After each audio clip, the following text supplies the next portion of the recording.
As duas principais escolas econômicas hoje aprovadas pelo sistema têm mais semelhanças do que diferenças.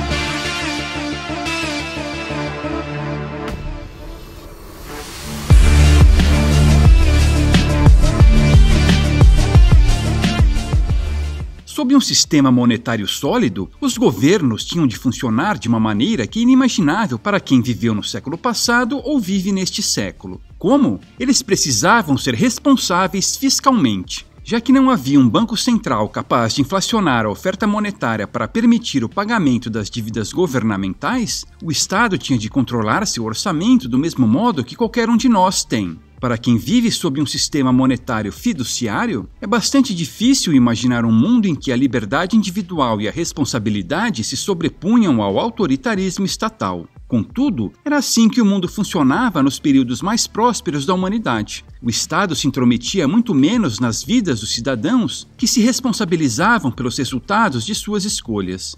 No mundo em que vivemos, porém, existe a ideia bizarra de que o Estado precisa controlar a oferta monetária. É algo que nem se discute. É um ponto de partida inquestionável de todas as escolas econômicas tradicionais. É verdade que todas as tentativas de se manejar a oferta monetária levaram a desastres econômicos para a população, mas como elas beneficiam o rei e os seus amigos, continua-se tentando. A manipulação da oferta monetária é a raiz de todos os almoços grátis vendidos aos eleitores. É algo viciante. Dá um barato no começo, fazendo com que as vítimas se sintam invencíveis. Depois vem a depressão, com seus efeitos colaterais e a necessidade de doses mais fortes. Aí é que vem a difícil escolha: síndrome de abstinência ou uma outra dose cujos efeitos colaterais serão ainda mais devastadores?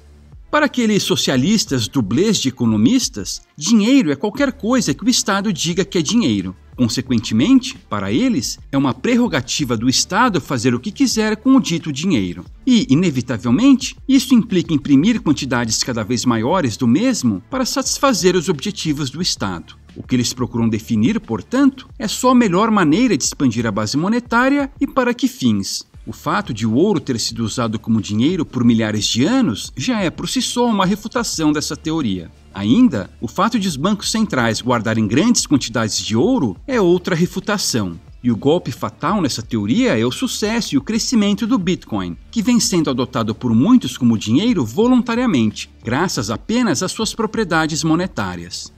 Há hoje duas principais escolas de pensamento econômico aprovadas pelo sistema, a dos keynesianos e a dos monetaristas. As duas escolas têm métodos e arcabouços analíticos bem diferentes. Elas também frequentemente brigam entre si, com uma acusando a outra de não se preocupar com os pobres, as crianças, o ambiente, a desigualdade ou qualquer coisa do tipo. Não obstante, elas concordam entre si em dois pontos. Primeiro, que o Estado deve expandir a oferta monetária e, segundo, que o Estado deve financiar pesquisas importantes, isto é, as que lhes permitem concluir que o primeiro ponto estava certo. É mole. É importante entender como essas duas escolas usam arcabouços teóricos distintos e conseguem chegar às mesmas e erradas conclusões. Portanto, tentemos compreender cada uma delas.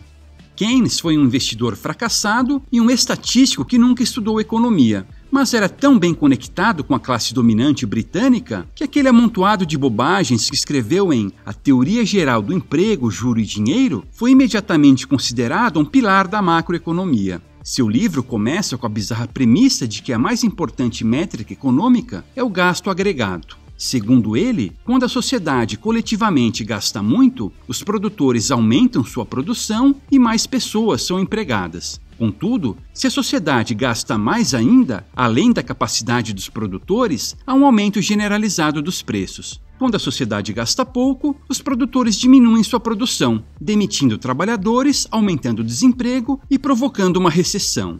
Para Keynes, as recessões são causadas por reduções abruptas no nível agregado de gasto. Ele não era muito bom de lógica e, portanto, nunca se preocupou em explicar por que raios os gastos diminuíam bruscamente. Assim, Keynes simplesmente inventou uma expressão para não precisar explicar e colocou a culpa em um suposto espírito animal das pessoas. Até hoje ninguém sabe exatamente o que é esse espírito animal, mas claro, há uma enorme indústria de economistas financiados pelo Estado que passam suas vidas tentando explicá-lo. Tudo isso é ótimo para suas carreiras acadêmicas, mas não tem nenhum valor para aqueles que querem entender de fato os ciclos econômicos. Trocando em miúdos, essa psicologia barata de Keynes não substitui uma sólida teoria sobre o capital, como a dos economistas austríacos.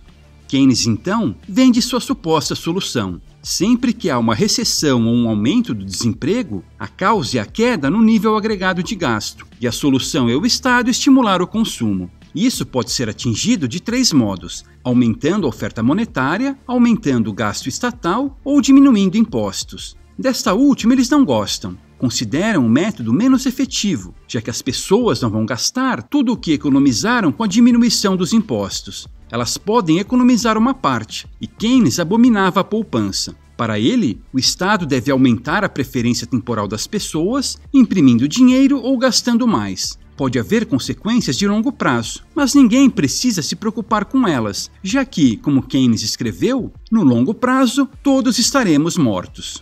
A visão econômica keynesiana está completamente desconectada da realidade. Se estivesse certa, jamais teríamos juntos alto nível de desemprego e preços subindo rapidamente. Porém, isso aconteceu e acontece frequentemente. Em uma sociedade sã, as obras de Keynes seriam removidas da seção de economia e colocadas na seção de humor. Mas em nossa sociedade, em que a academia é apenas o braço propagandístico do Estado, continua se repetindo o mantra de que todos os problemas econômicos podem ser resolvidos com impressão de dinheiro. É tudo que os políticos querem ouvir, não? Por quê? Ora, porque a impressão de dinheiro aumenta o poder do Estado. E todo e qualquer Estado procura por desculpas para justificar o aumento de seu poder. O keynesianismo dá aos parasitas estatais exatamente tais desculpas.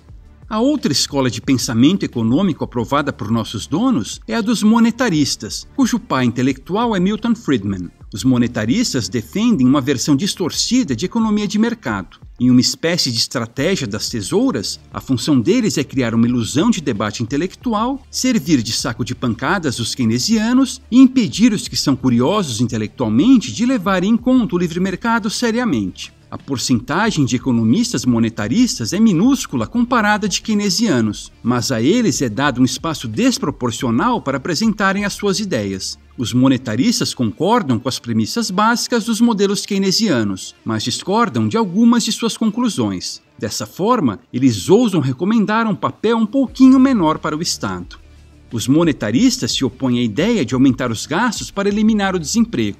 No longo prazo, dizem, o efeito disso na redução do desemprego desaparece, mas o aumento de preços generalizado persiste. Eles preferem cortes de impostos para estimular a economia. A princípio, até parece algo melhor mesmo. Na prática, porém, como não há redução dos gastos governamentais, tal política resulta em déficits cada vez maiores que acabam financiados por expansões da base monetária. Tal como os keynesianos, os monetaristas também abominam a diminuição generalizada de preços e a poupança. Ambos concordam que o Estado tem mesmo de estimular o consumo para evitar recessões. Eles só discordam entre si no que diz respeito ao método para se estimular o consumo. É uma discordância só para inglês ver.